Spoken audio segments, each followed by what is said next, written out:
কে জানত এই চকলেটের মিষ্টতা কাটতে না কাটতেই সন্তানদের রক্তে হাত রাঙাবেন বাবা।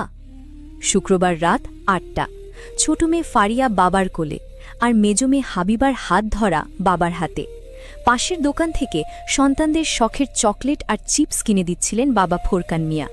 সেই চকলেট চিপসই যে তাদের শেষ খাওয়া, তা কি তারা জানত? গাজীপুরের কাপাসিয়াতে উঠে আসছে এক পৈশাচিক নিষ্ঠুরতার গল্প। আমাদের বিশেষ প্রতিবেদন। রাউতকোনা গ্রামের দোকানদার আব্দুর রশিদ এখনও শিউরে ওঠেন সেই রাজের কথা মনে করে। তার দোকান থেকেই সন্তানদের জন্য খাবার কিনেছিলেন ফোরকান। দোকানদার দীর্ঘশ্বাস ছেড়ে বলছেন, সন্তান যদি মা বাবার কাছেই নিরাপদ না থাকে, তবে আর কোথায় নিরাপত্তা পাবে?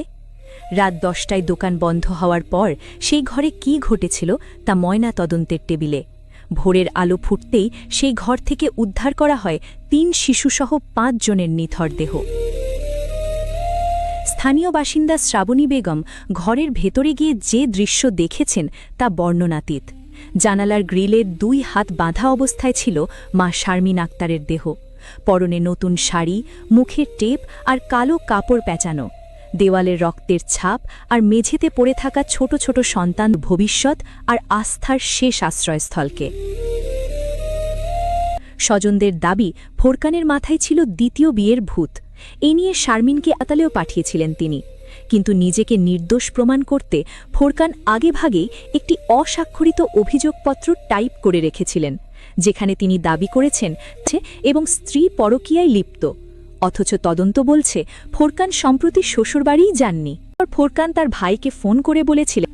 সেই থেকে পলাতক ফোরকান। শলাগ রসুলকে নতুন চাকরির প্রলোভন দিয়ে ডেকে এনেও নিস্তার দেননি তিনি।